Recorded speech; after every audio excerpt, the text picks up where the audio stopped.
Bienvenue à tous. On est plusieurs. J'ai rarement vu autant de monde à le Parkinson Québec, là. Donc, bienvenue à tout le monde.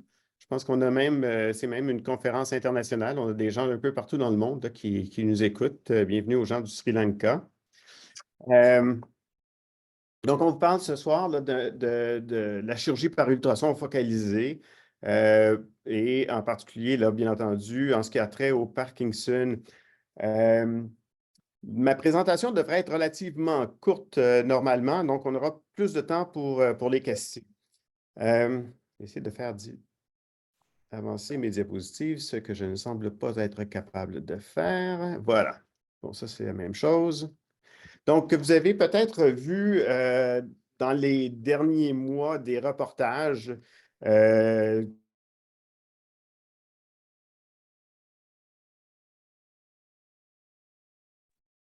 Ça va aller mieux avec le micro comme ça? Dora, on ne t'entend pas? Oui, ça va, Donc, docteur Panisse. Oui. ça va? Est-ce que vous m'avez perdu complètement depuis le début? Non, on vous a écouté. Ah bon, OK, je ne sais pas, mon son a été désactivé. Donc, donc, dans les derniers mois, il y a eu des présentations là, par Dr. Sadicotte, deux fois dans les médias, donc une fois à Découverte, une autre fois, je pense, sur le réseau TVA. Et puis, il y a Dr. Guy Rouleau aussi qui a été dans les médias sociaux par rapport à cette relativement nouvelle technique chirurgicale qui est les lésions qui sont faites par des ultrasons focalisés assistés par la résonance magnétique. Donc, depuis ces présentations-là, depuis ces émissions-là, il y a des gens de partout au Québec, puis même de l'extérieur, paraît-il, qui nous contactent là, pour en apprendre plus, puis voir si c'est des choses, c'est une technique qui peut les aider. Donc, c'est une technique qui a été approuvée par le Food Drug Administration aux États-Unis depuis 2016 pour le tremblement essentiel et aussi pour la maladie de Parkinson dans les 2 années qui ont suivi, donc 2018, et qui est disponible maintenant à Montréal depuis environ 5 ans. Donc, grâce à des fonds d'un projet de recherche.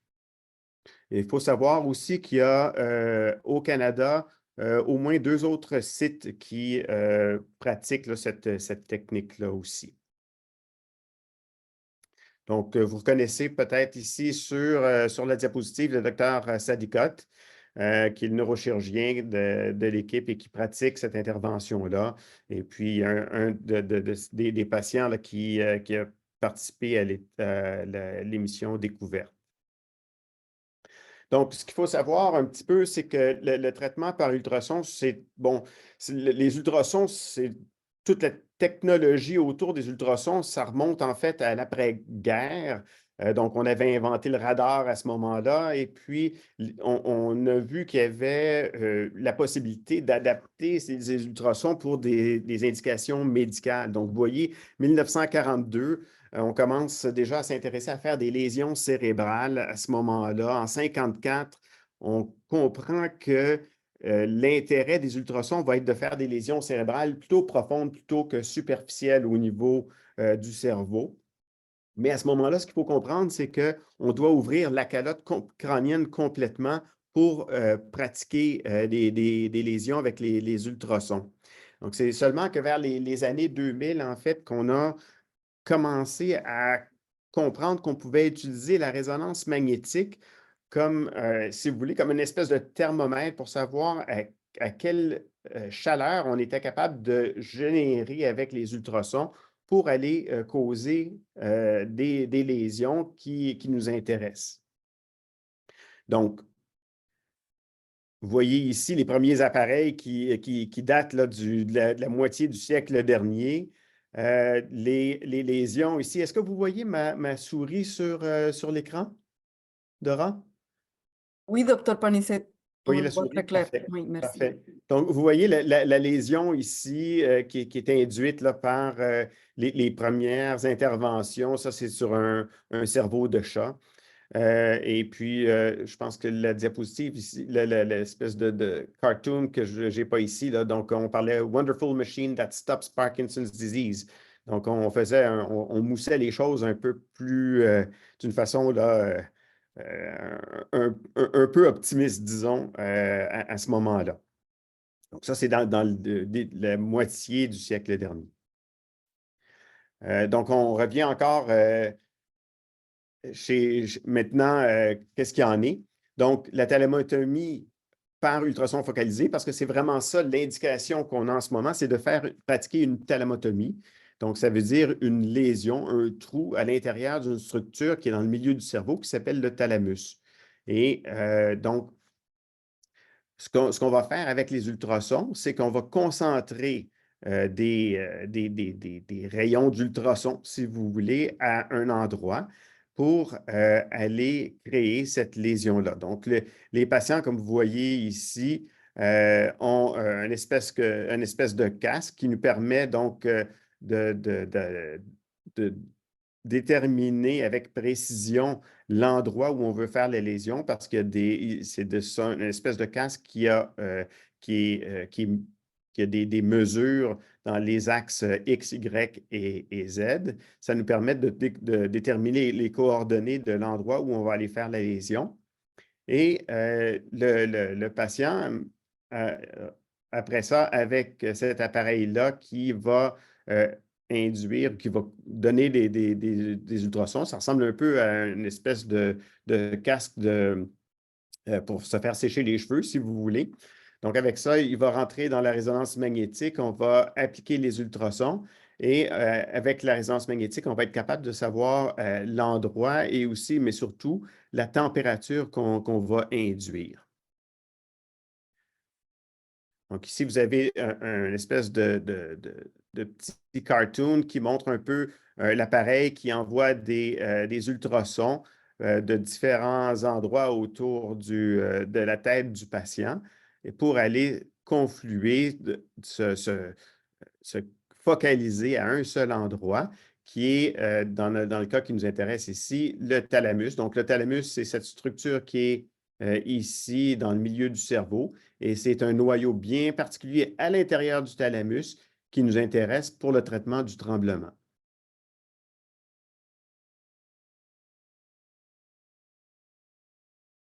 Donc, une des beautés de cette technique-là, c'est qu'on peut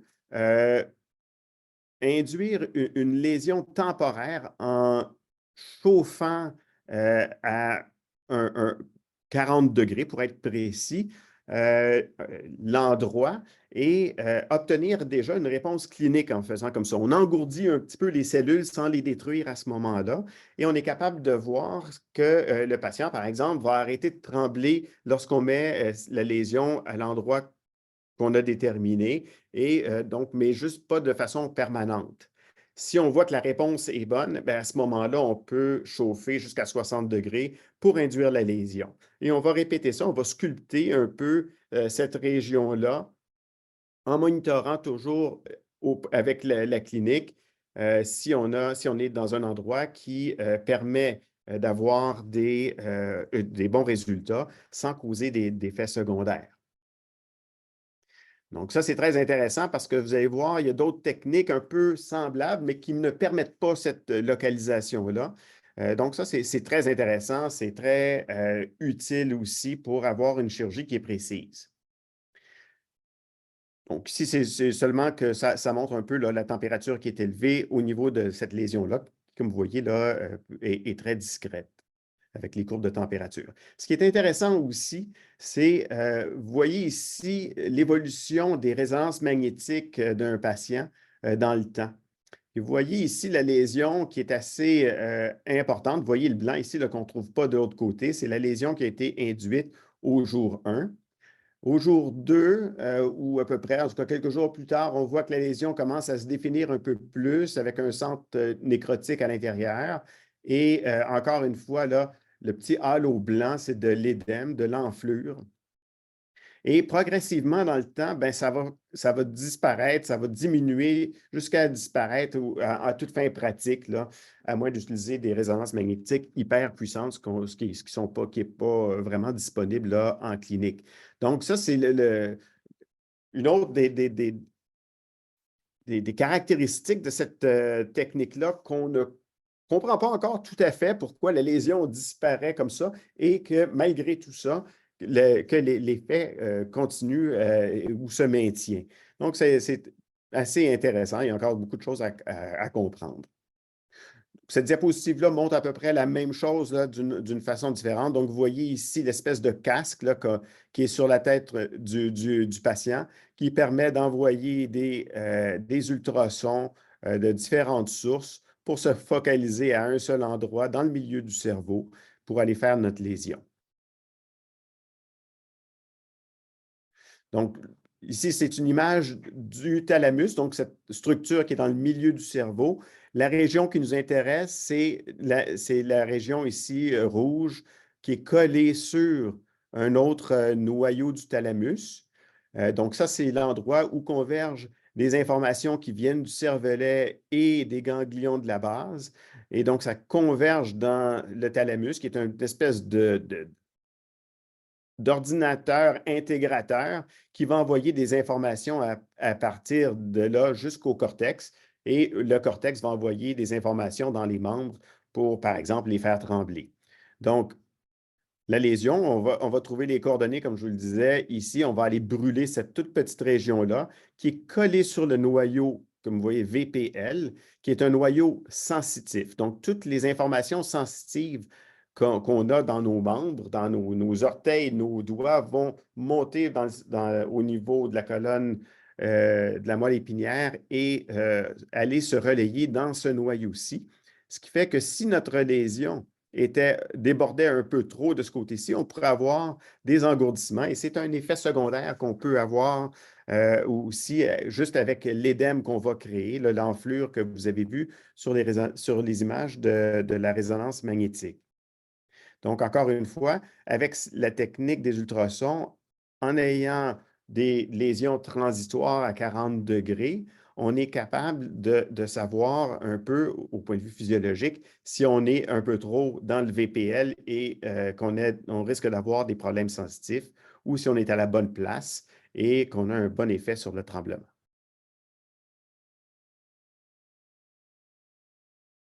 Donc, la question que souvent qu'on va avoir, est-ce que moi, je serais un bon ou une bonne candidat pour cette technique-là?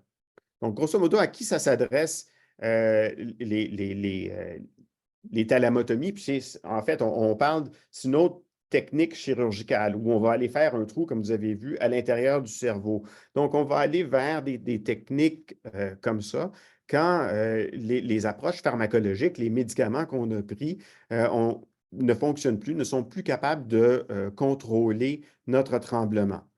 L'indication principale, c'est le tremblement essentiel, qui est un tremblement postural qui gêne beaucoup les gens quand ils font une action. C'est à ce moment-là que les gens ont un tremblement. Quand on met les mains dans les airs, par exemple, on va voir le tremblement comme ça, ou quand on fait une action, c'est là que ces tremblements-là vont se manifester principalement.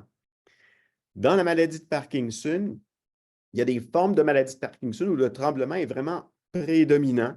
Donc, ce sont des maladies de Parkinson où on a moins de problèmes avec la rigidité, avec la lenteur, avec les troubles de dextérité, mais on a plus de problèmes avec le tremblement parkinsonien, qui est habituellement plus un tremblement de repos.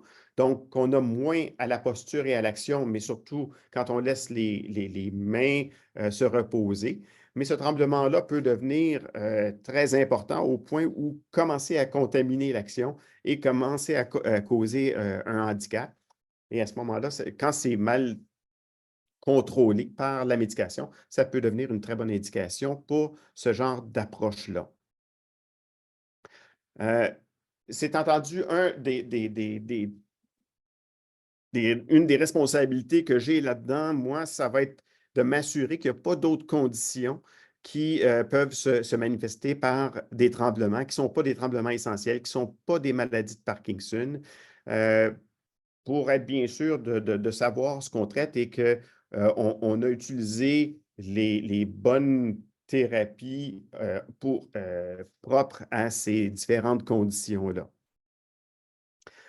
L'autre chose qui va être importante de déterminer, c'est si la densité du crâne, de la boîte crânienne, est-ce qu'elle est suffisamment faible, disons, pour permettre aux ultrasons de bien passer dans l'os.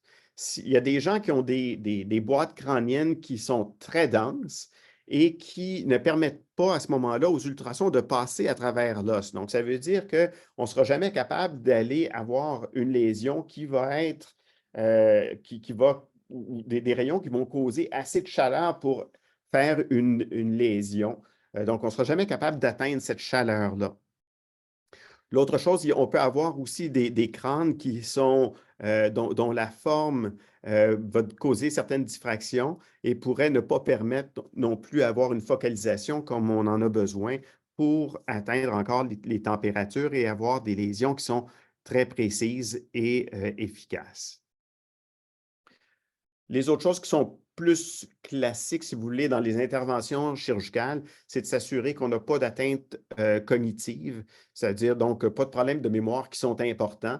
Il ne faut pas oublier qu'on s'en va faire un trou dans le cerveau.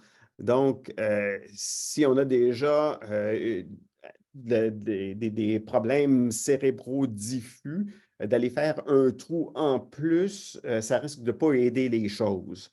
La même chose, si on a des AVC, par exemple, des lésions ailleurs dans le cerveau, d'aller faire une lésion de plus, ça risque de ne pas aider énormément. Donc, on va s'assurer que les gens n'ont pas de lésions cérébrales et pas d'atteinte cognitive là, pour aller vers ces interventions-là.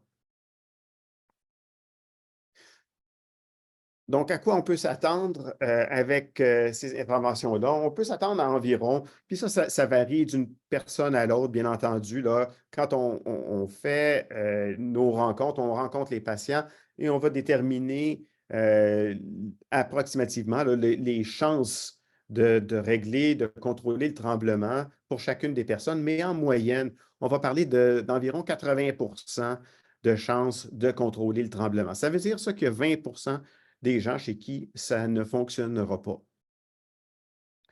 Les effets secondaires, on en a parlé un petit peu. Étant donné la proximité du noyau sensitif, bien, on peut avoir des engourdissements au niveau de la face, de la langue, de la main principalement. Et on peut aussi avoir un autre problème qu'on a souvent dans les interventions qui sont dans le milieu du cerveau, des problèmes au niveau de l'équilibre. On pourrait ajouter aussi un problème au niveau de la diction, de l'élocution qu'on peut avoir, donc des syndromes qui sont plutôt axiaux. Donc les troubles d'équilibre et les problèmes d'élocution. Étant donné qu'on a de l'édème, quand on cause la lésion, on a vu que la première image nous donne une image d'un rond un peu plus gros blanc. Ça, c'est de l'édème, c'est de l'enflure. Et ça va faire en sorte qu'on risque plus d'avoir des effets secondaires au début quand il y a de l'édème, quand il y a de l'enflure. On va parler d'environ 30 dans le mois qui va suivre l'intervention. Et ça va tranquillement se diminuer pour disparaître dans la plupart des cas. Il y a 5 des gens, donc sur 100 personnes qui se fait opérer, il y en a 5 qui, malheureusement, vont garder des effets secondaires permanents. Donc, ils peuvent avoir des problèmes d'équilibre qui vont perdurer, des problèmes d'engourdissement qui vont perdurer.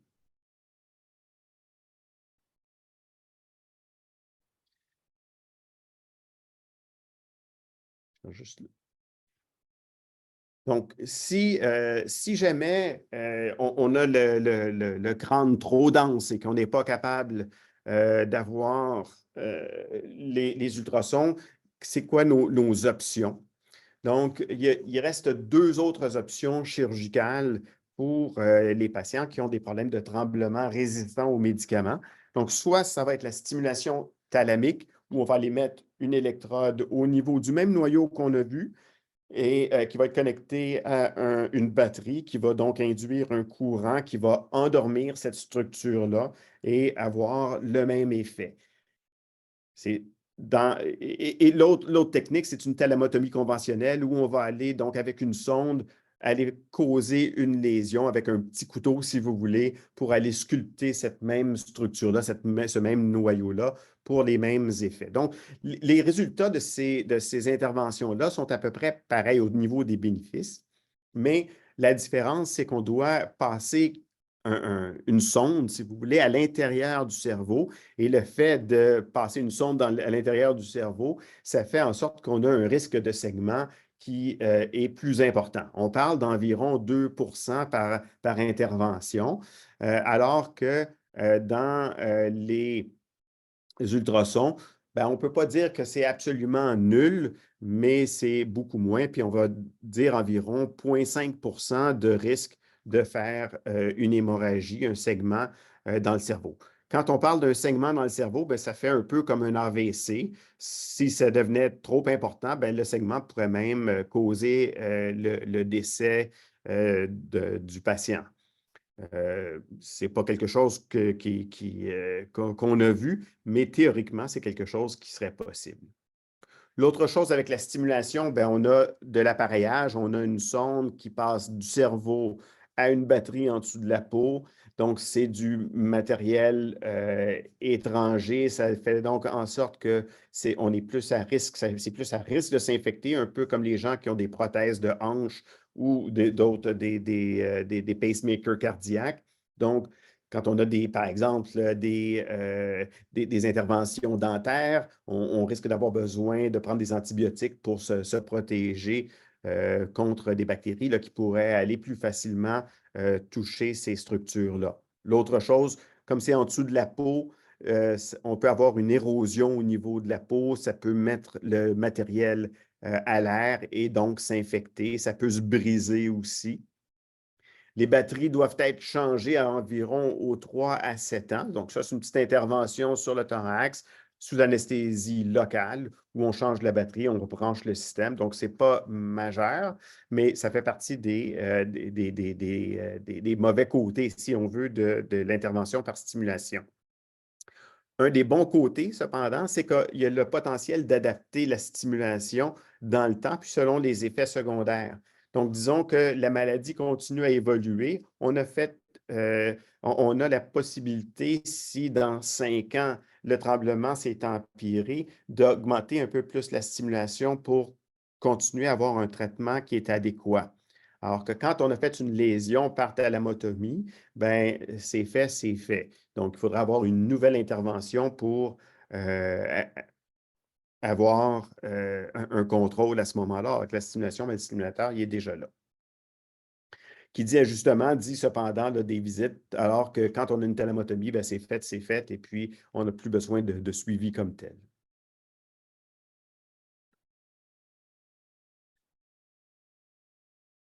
Donc, ça ici, c'est pour vous montrer un peu les lésions qui sont induites par une thalamotomie conventionnelle, où donc on a fait un trou, on a descendu une sonde, on a fait le trou, comme vous voyez, vous voyez, c'est sculpté d'une façon très précise, donc ce n'est pas régulier, pour aller vraiment chercher les cellules qui sont importantes dans le tremblement. C'est une opération qui est très, très efficace. Et contrairement aux ultrasons, la lésion demeure visible dans les résonances magnétiques, même des années plus tard. Donc, une autre thérapie qu'on ne fait pas ici à Montréal, mais qui est faite à Sherbrooke, c'est la thalamotomie par gamma knife. Donc, c'est une technique qui est un peu semblable, sauf qu'on n'a pas de moyen de stimuler d'une façon moindre pour voir si on a un effet avant de faire la lésion définitive. Donc, on ne fait qu'un repérage anatomique. On fait une résonance magnétique avec un cadre stéréotactique. On voit nos coordonnées et c'est là où on va viser, sans savoir si de façon physiologique, ça fonctionne ou ça ne fonctionne pas. Donc, c'est un peu la surprise. L'autre problème, ben, c'est de la radiothérapie. Donc, à long terme, on peut avoir des effets secondaires. La radiothérapie, on sait, continue des fois à avoir un effet pendant des années et ça peut causer des problèmes à long terme. Classiquement, c'est pour nous, c'est pas une thérapie, là. Puis maintenant, avec les ultrasons, c'est encore moins une thérapie qu'on supporte. Mais les gens de Sherbrooke rapportent des résultats quand même intéressants avec cette technique-là. Donc, ici, ça vous montre un peu à quoi ça ressemble. Donc, c'est une espèce de casque avec des trous qui sont tous ajustés pour aller faire la lésion au niveau du thalamus, mais c'est une lésion par radiothérapie focalisée, contrairement aux ultrasons.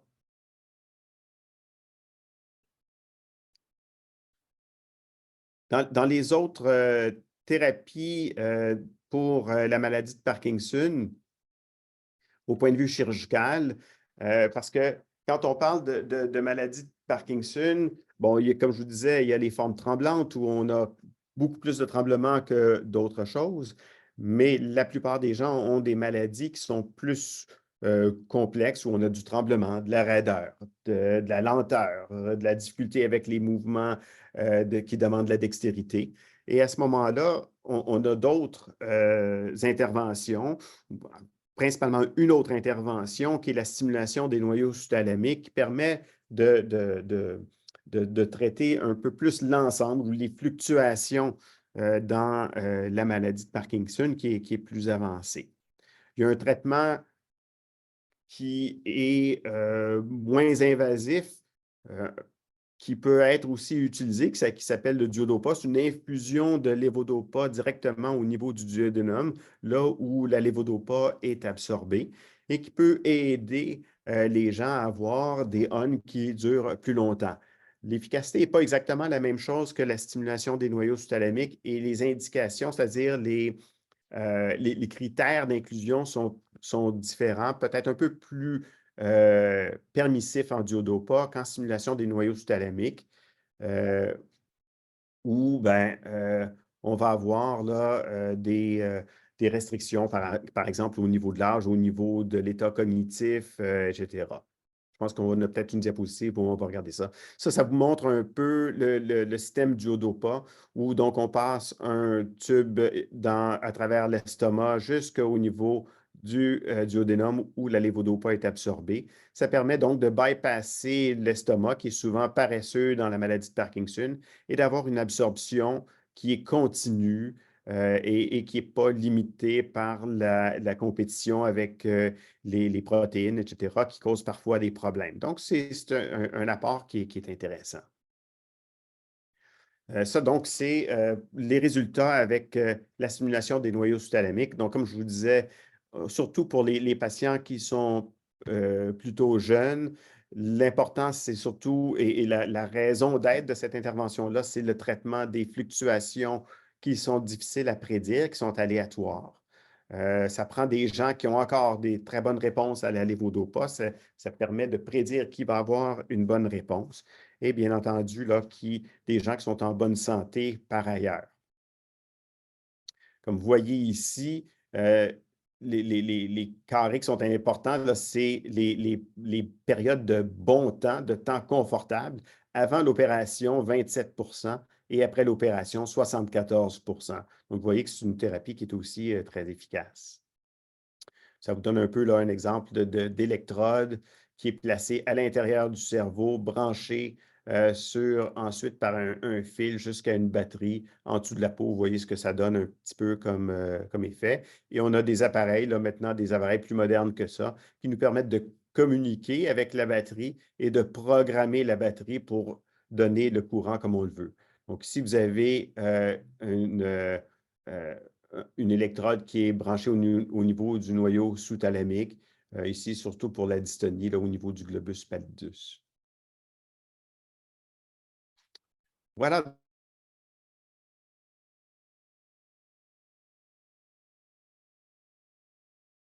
Merci, docteur Panissé, pour cette conférence enrichissante. Maintenant, on va procéder à répondre à des questions que nous ont posées notre participant aujourd'hui.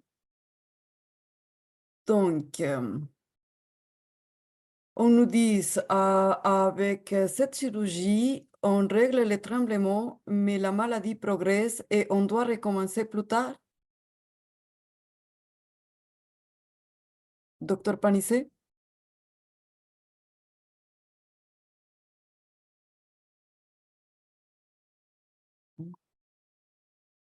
Je pense que nous a... Bon. Entre-temps, je vais partager mon écran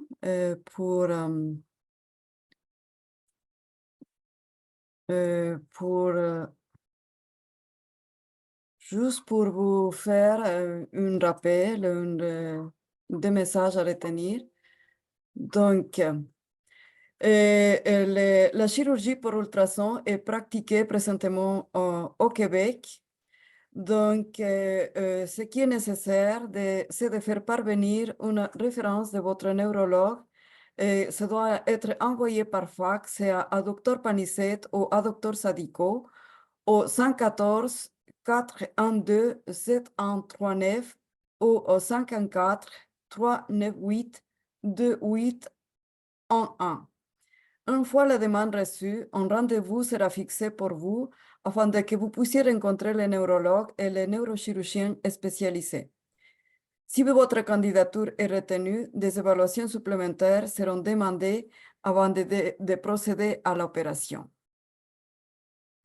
Donc, Parkinson Québec collabore avec les chercheurs à vous inviter à participer à des projets de recherche. Jusqu'à présent, la maladie de Parkinson est incurable, demeure incurable. Donc, il est très important que vous participez à des projets de recherche, comme par exemple les sondages, participer à des groupes focalisés, groupes focalisés de discussion et aussi des études cliniques. Sachez que votre participation active a un impact positif et contribue à faire progresser les connaissances. Présentement, nous recrutons ou nous cherchons des participants à un sondage puis à la participation à des groupes focalisés en lien avec les programmes empathiques. Donc, vous pouvez contacter Dora Rodriguez, .chum@4s.gov.qc.ca. Donc, pour participer et vous inscrire à ce type de recherche. Je vous annonce que le 25 janvier 2024 à 14 h, nous accueillerons Madame Sophie Mongeon, avocate spécialisée dans le droit des accidents au travail, pour nous parler sur les pesticides et nos droits d'accès à des couvertures de la CNSST. Il y aura aussi la présence de 2 victimes de pesticides qui témoignera son parcours pour obtenir la couverture de la CNSST. Donc, voilà ce que nous avions à vous partager. Je pense que Dr Panissé n'arrive pas à se connecter. Ça y est, il va arriver. Pardon? Il va arriver, il viendra. OK, donc on doit attendre le Dr Panissé qui revient pour répondre à des questions. Puis qu'il pourra nous parler, donc répondre à des questions, puis nous reparler sur les avantages de la chirurgie à ultrason focalisé. Le revoilà. Excusez-moi. Bonjour, docteur Panissé. Donc, on a des questions à répondre et on a plusieurs. Donc, je reprends la question, puis on nous demandait si, après avoir réglé les tremblements avec cette chirurgie, est-ce que la maladie continue à progresser? Oui, absolument. Donc, ce sont toutes ces thérapies-là, en fait, toutes les thérapies que nous avons, que ce soit pharmacologiques ou chirurgicales, sont toutes des thérapies qui sont symptomatiques, mais qui n'agissent pas sur l'évolution de la maladie. Donc, la maladie va continuer à évoluer malgré les interventions. OK, d'accord. Donc, cette chirurgie-là nous aide à contrôler certains symptômes, mais d'autres symptômes continuent à progresser, c'est ça?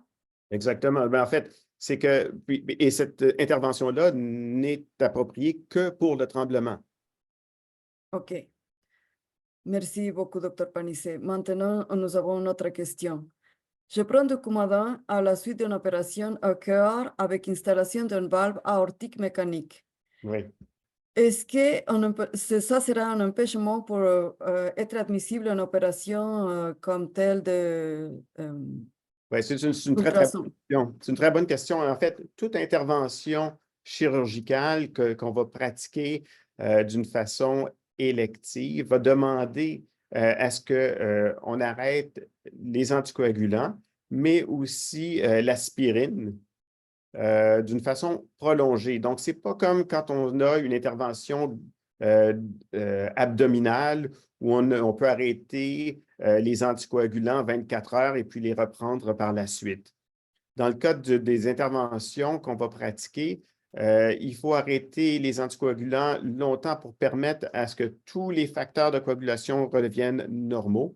Il faut attendre une période de temps assez importante par la suite pour laisser vraiment le temps au cerveau de se guérir et de ne pas avoir de brèche qui pourrait saigner. Donc, ça demande souvent environ 2 mois où on arrête les anticoagulants ou l'aspirine.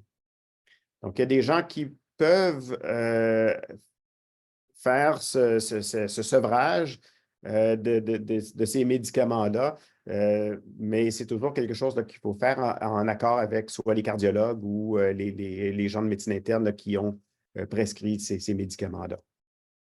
Merci beaucoup. Maintenant, nous avons notre question. Est-ce qu'il y aura une limite d'âge pour ce traitement? Oui, pour le thalamus, en fait, le thalamus est très permissif et on a beaucoup moins de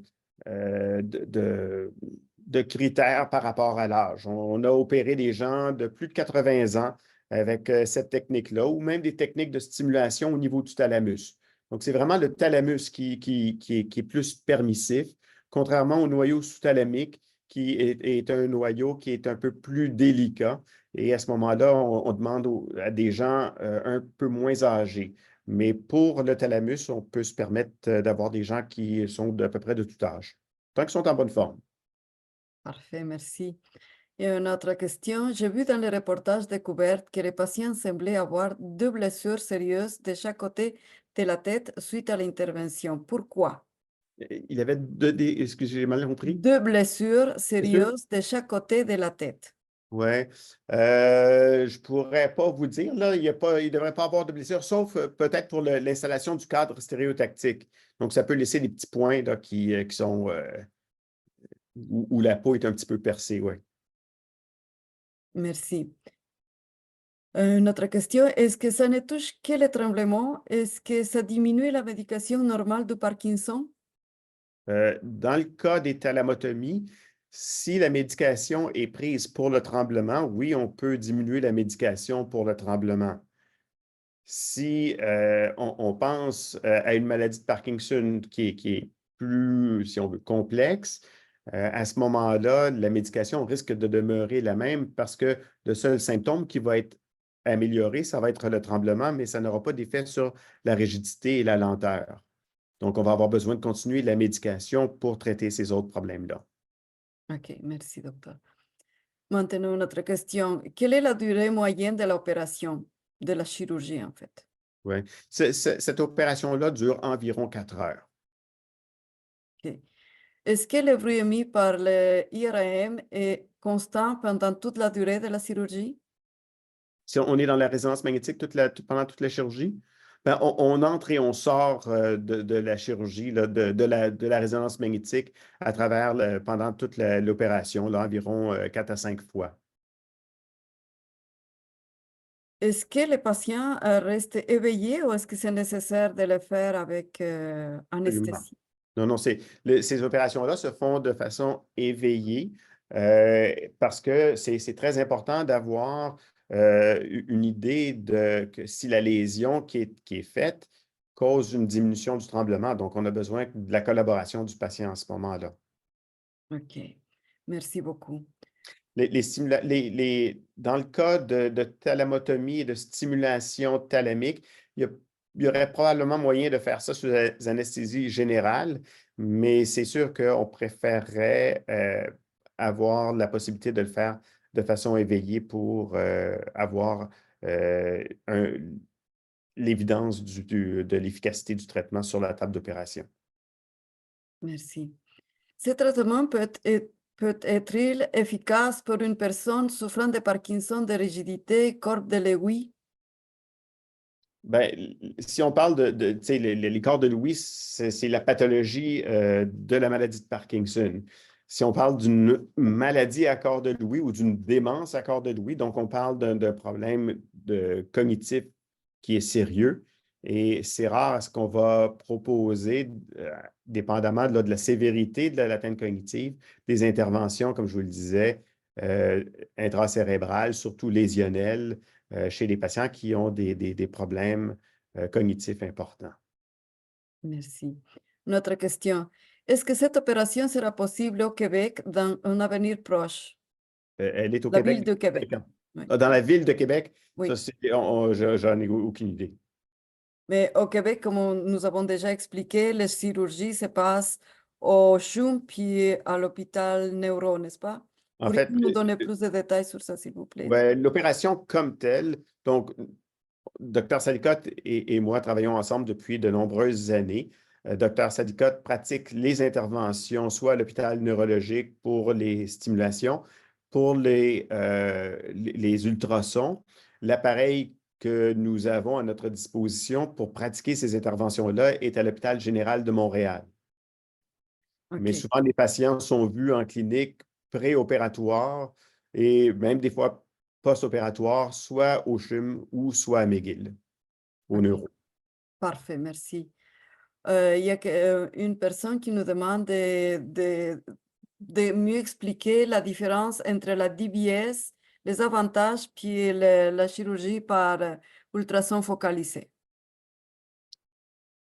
Ben, comme je le disais, l'intérêt des ultrasons, c'est qu'on n'a pas besoin de passer à travers le cerveau avec une sonde. Donc, les risques de saignement sont beaucoup moindres et on ne laisse pas de matériel par la suite. Alors qu'avec la stimulation, ben, on passe à travers le cerveau avec une sonde, donc risque d'hémorragie plus important, d'environ 2 versus 0,5 et on a la sonde qui passe en dessous de la peau, qui est branchée à une batterie. Donc, c'est des corps étrangers qui sont plus à risque d'infection, d'érosion, de lésions, etc.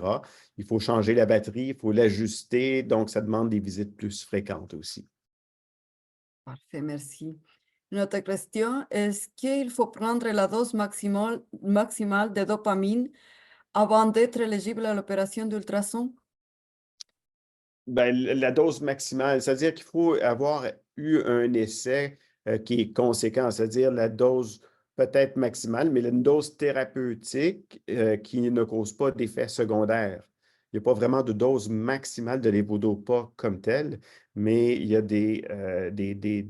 la dose efficace et tolérée. Ça, il faut se rendre là. Il ne faut pas juste faire un essai avec un petit peu de l'évodopa puis dire j'ai tout essayé et puis je suis prête à l'opération. Est-ce que les personnes doivent attendre le stade avancé pour être éligibles à cette chirurgie-là? Ça n'a rien à voir avec les stades de la maladie. C'est vraiment un rapport avec les tremblements, puis les tremblements qui ne répondent pas à la médication. En fait, on veut probablement proposer ces opérations-là à des gens qui ne sont pas nécessairement trop avancés dans la maladie, avec des problèmes d'équilibre qu'on peut voir après plusieurs années de maladie, parce qu'on sait qu'il y a quand même des risques qu'on détériore l'équilibre aussi avec ces interventions-là. Donc, on aime mieux avoir des gens qui ont encore un bon équilibre, qui sont encore assez solides, donc relativement tôt, mais l'indication est strictement un tremblement qui ne répond pas à la médication. Nous avons une autre question. Est-ce que l'opération doit être répétée après quelques années? Oui. Pour l'instant, on n'a pas eu à faire de nouvelles interventions chez le même patient. Tout ça dépend beaucoup de la taille de la lésion qui a été pratiquée dans un premier temps.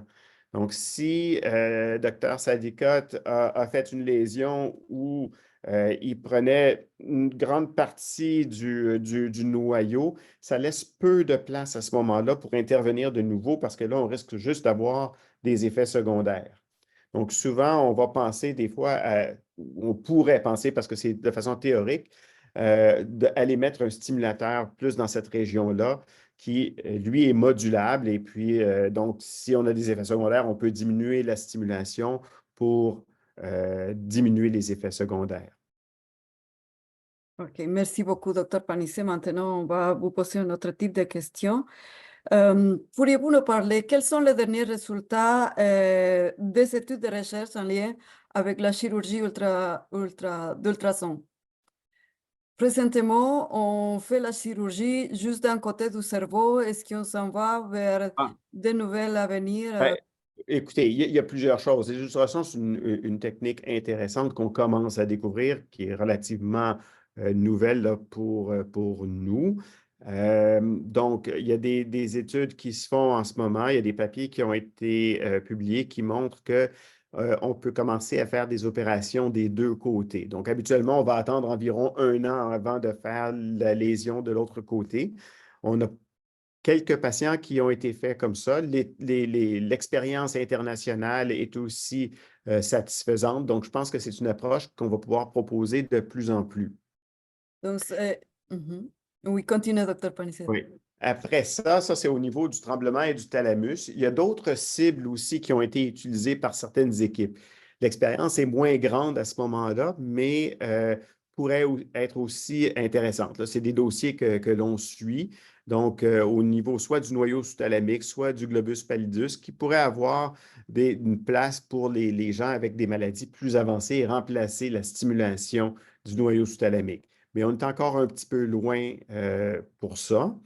Et puis, bon, il y a quand même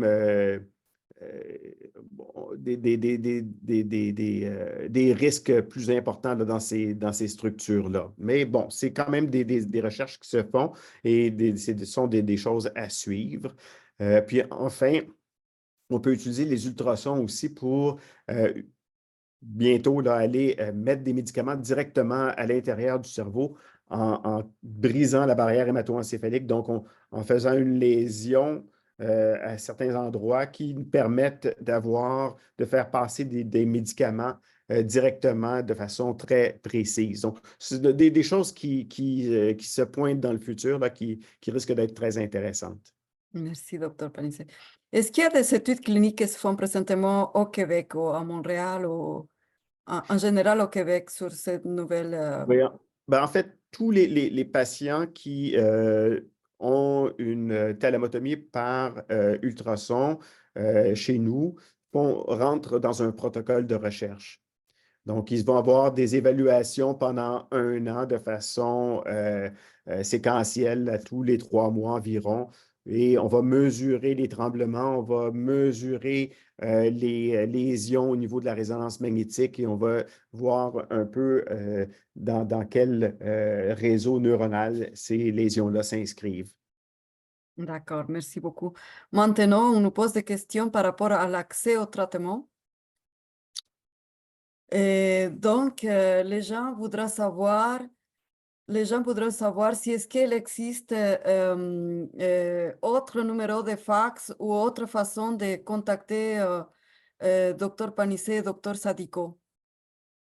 Donc, la façon de faire, c'est de demander au neurologue traitant de vous référer à nous dans les cliniques de neurochirurgie. Donc, c'est juste à travers le numéro de fax qu'on a présenté sur l'écran. Est-ce qu'il y a une autre façon d'entrer en contact avec Ouais, vous? non, c'est la seule façon, effectivement. OK. Puis, autre question, est-ce que nous avons besoin d'une référence faite par un neurologue ou est-ce que Oui. ça peut être une médecin de famille qui pourra vous référer? Ouais, c'est sûr qu'on va préférer avoir une référence par un neurologue parce que c'est plus, à ce moment-là, ça nous permet d'avoir un interlocuteur s'il y a des choses à faire un peu avant l'opération. Mais si vous êtes référé par votre médecin de famille, c'est bien correct aussi. OK, parfait. Ça ouvre plus d'opportunités, de possibilités des gens de pouvoir via son médecin de famille, de faire un suivi en lien avec cette chirurgie-là, puis voir la possibilité d'être éligible. Je vous remercie, Dr. Panissé, d'avoir répondu à toutes les questions de nos participants. Plaisir. Puis, finalement, on va remercier nos participants d'avoir assisté à ce webinaire.